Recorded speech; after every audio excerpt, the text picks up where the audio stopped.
Seperti janji kita sebelumnya, kita akan mengajak Anda untuk menuju ke Pantai Ancol. Betul. Untuk melihat bagaimana sebenarnya kondisi di sana, apakah masih banyak ditemukannya ikan-ikan yang mati di sana. Ya, kita lalu apa penyebabnya ya? Itu menjadi pertanyaan besar kita juga. Kita akan bergabung bersama dengan Randy Wicaksana. Randy. Ya, selamat pagi Abraham dan juga para mitra Sumantri.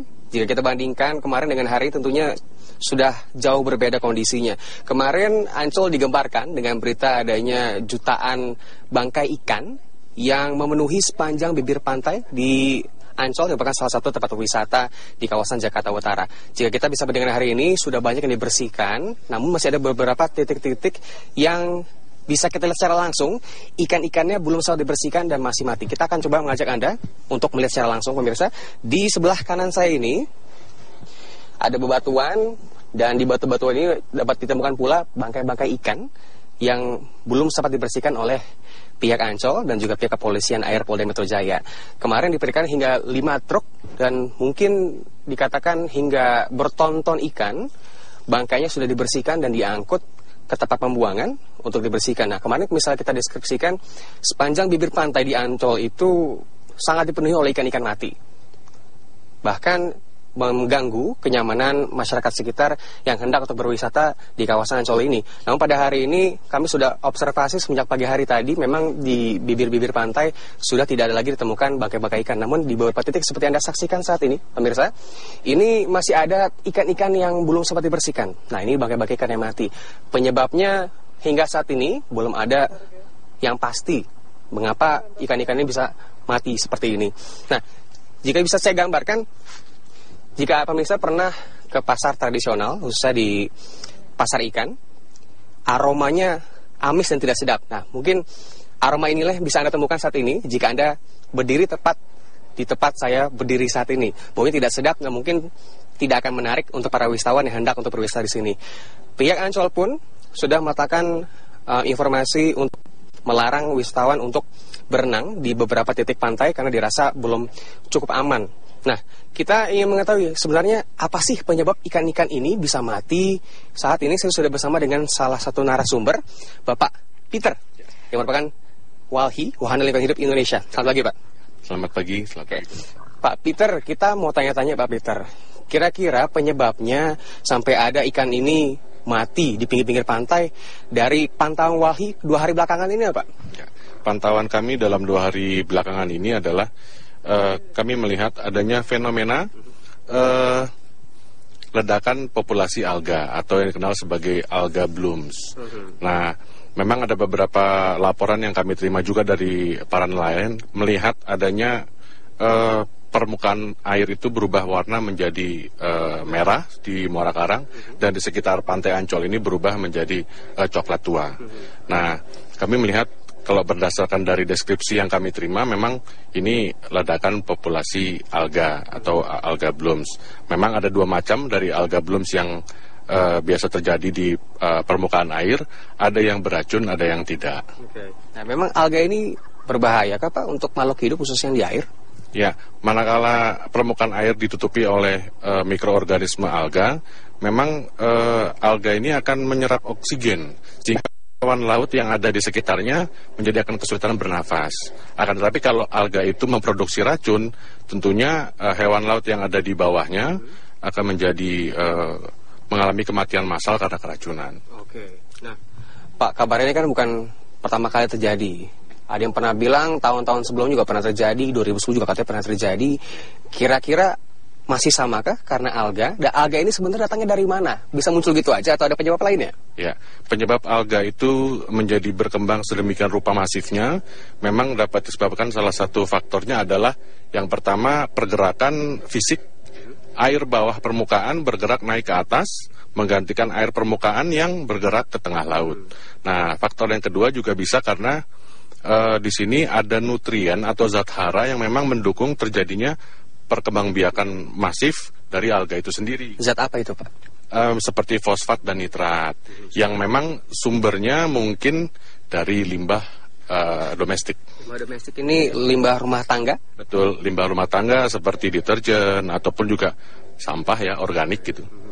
Ya. Oke. Kita lanjut lagi Pak, nanti ngobrol-ngobrolnya. Pemirsa, kita akan kembali mengetahui sebenarnya apa sih penyebab lebih lanjutnya dan siapa sebenarnya perlu bertanggung jawab atas kejadian ini. Kita akan kembali lagi di Pakai Indonesia setelah yang satu ini.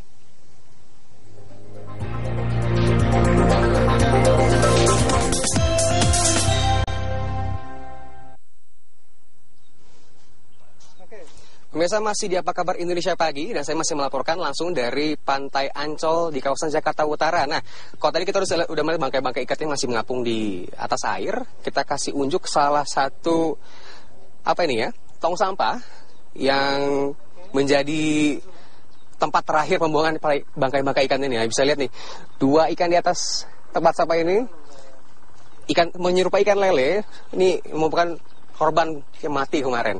Pada malam hari tadi dikatakan sampai pukul 10 malam bersih-bersih sudah berhasil dilakukan. Dan mungkin inilah sisa-sisa yang belum sempat dibuang. Nah, ini salah satu tongnya.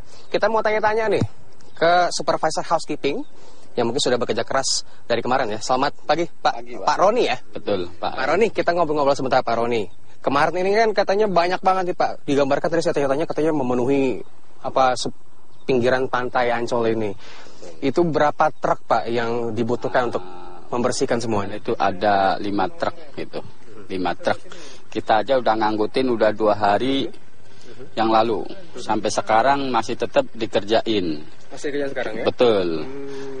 Lah masalah limbah ikan-ikan yang pada mati itu kita aja dibakar. Dibakar? Betul. Soalnya apa itu ikan-ikan yang pada mati itu mengandung racun. Beracun Pak ya? Betul. Berarti nggak boleh dikonsumsi nih Pak ya? Betul. Oke Pak, kemarin dari jam berapa, terus selesai jam berapa ini bersih-bersih sampai akhirnya nih pantai-pantai bisa bersih lagi? Kemarin dari jam 12 malam itu udah mulai dibersihin, nyampe saat ini masih tetap kebersihannya tetap masih dijalanin. Soalnya masih ada jadi sampai habis. Oke. Betul. Oke. Pengunjung masih boleh berenang nggak Pak? Kalau pengunjung saat ini belum boleh berenang. Belum boleh berenang. Belum, ya? betul. Karena apa tuh Pak? Karena airnya belum maksimal istilahnya itu bersih atau aman. Belum aman Pak Ya, ya? betul. Baik. Hari ini masih bersih-bersih nih Pak Roni? Betul, masih bersih-bersih. Betul. Oke, baik. Pak Roni, maaf ganggu sebentar nih. Silakan kembali ke pekerjaannya Pak. Terima kasih sudah bersedia berbincang-bincang. Tadi Pak Roni sudah menjelaskan bahwa dilarang berenang Pak di sini Pak ya, karena masih dianggap beracun dan berbahaya. Kita balik lagi ke Pak Peter dari Walhi, katanya nggak boleh berenang, katanya bahaya untuk para wisatawan. Gimana Pak Peter? Ya, memang sebaiknya sih demikian sampai ada rilis resmi dari pemerintah apa sebetulnya yang menyebabkan kematian massal ikan-ikan ini. Nah, sampai ditemukan apakah memang itu juga mengandung toksin atau tidak. Apabila memang hanya sekedar fenomena alga murni, ya memang wisatawan bisa dapat kembali beraktivitas di air. Oke. Ya. Nah, alga itu masih dugaan sementara Pak ya. Tapi ngomong-ngomong soal pemerintah, kemarin sudah ditulis di media-media online. Kemarin dari Dinas Kelautan dan juga Pertanian mengatakan bahwa kemungkinan penyebabnya karena H2S atau hidrosulfida. Nah, setuju nggak tuh dari Walhi? Saya pikir masih terlalu dini karena dugaan adanya hidrogen sulfid dalam di permukaan air itu sepertinya, apalagi kalau terbuka seperti ini, bau telur busuknya itu tidak terlalu khas. Dan biasanya manakala kita menghirup hidrogen sulfid dalam kadar yang sedikit saja, itu sudah bisa menimbulkan gangguan kesehatan. Tapi ternyata di sini masyarakat yang hanya sekedar menghirup aja tidak ada gangguan kesehatan, tidak ada laporan dari masyarakat ya. Nah, tadi pun bahkan udah bisa dilihat ada ikan-ikan yang sudah berenang tuh Pak ya. Berarti bisa dikatakan itu bukan H2S? Tetap harus dilakukan pengujian untuk memastikan apakah memang itu positif ditemukan adanya kandungan hidrogen sulfid. Nah, tadi kita udah ngomongin alga dan segala macamnya. Kira-kira sebenarnya siapa sih Pak pihak-pihak yang perlu dianggap bertanggung jawab sepenuhnya terhadap insiden ini? Ya, tentunya yang bertanggung jawab semua pihak, dalam hal ini juga termasuk masyarakat. Karena kalau misalnya memang nanti ditemukan fakta itu berasal dari limbah domestik, nah ini memang perlu adanya penanganan air limbah yang berasal atau bersumber dari masyarakat itu sendiri. Oke. Jadi yang perlu dilakukan oleh masyarakat sebagai usaha preventif ini apa Pak Peter?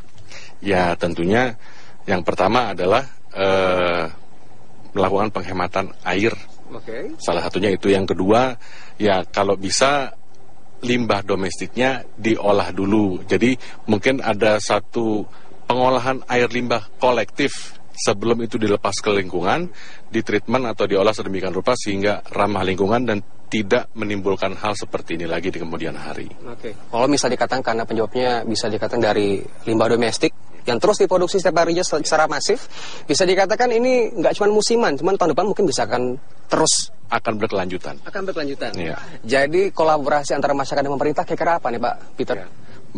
Sebaiknya di sini pemerintah juga membuat satu guidance apakah memang instalasi pengolahan air limbah permukiman itu bagaimana standarnya, bagaimana pembuatannya, letaknya, perizinannya dan lain sebagainya. Harus ada dari pemerintah, harus ada perhatian yang serius. Baik. Pak Peter, terima kasih udah ngobrol-ngobrol sama kita tadi. Kurang lebih bisa disimpulkan yang bertanggung jawab semua pihak Pak ya, nggak cuma pemerintah, nggak cuma Ancol, tapi juga masyarakat utamanya yang di rumah nih, karena yang biasa nyuci, mandi, itu semuanya menjadi limbah domestik yang bisa mengotori sungai yang ujung-ujungnya ke hilir di laut ini. Nah pemirsa, kalau misalnya kita bicarakan mengenai kondisi terkini di Ancol, kalau di tempat saya ini Pantai Karnival, ini memang sudah ada larangan dari pihak Ancol untuk tidak boleh berenang, bahkan menyentuh air pun masih dilarang oleh pihak setempat, dikarenakan tadi kata Pak Roni dikhawatirkan ada yang beracun dan mungkin juga nanti akan membuat wisatawan di sini kemudian terluka. Nah, namun ada beberapa titik yang masih dibuka untuk wisatawan untuk dapat jalan-jalan dan berenang, namun di Pantai Karnival ini masih steril dari wisatawan. Mungkin demikian yang bisa kami kabarkan dari Pantai Ancol, Jakarta Utara. Kita kembalikan ke Abraham dan juga Paramita. Baik, terima kasih Randy Wicaksana laporannya langsung dari Ancol, Jakarta. Jadi tapi semoga tidak berlarut ya. Iya, sehingga mempengaruhi animo wisatawan untuk ya, sana. nanti masyarakat Jakarta dan sekitarnya kalau weekend kan biasanya susah suka ya ke Ancol ya, betul, lari pagi kemudian berada di sekitar Pantai Ancol. Baik, tapi paling tidak harus perlu penelitian lebih lanjut, Ya. menguji lebih lanjut apa sebetulnya penyebab kematian dari ikan-ikan tersebut dan juga seperti apa kandungan dari ikan itu. Jangan-jangan jangan sampai dikonsumsi kemudian dan segala macam. Ya. Semoga tidak ada yang berbahaya ya, Be ya. Betul. Baik.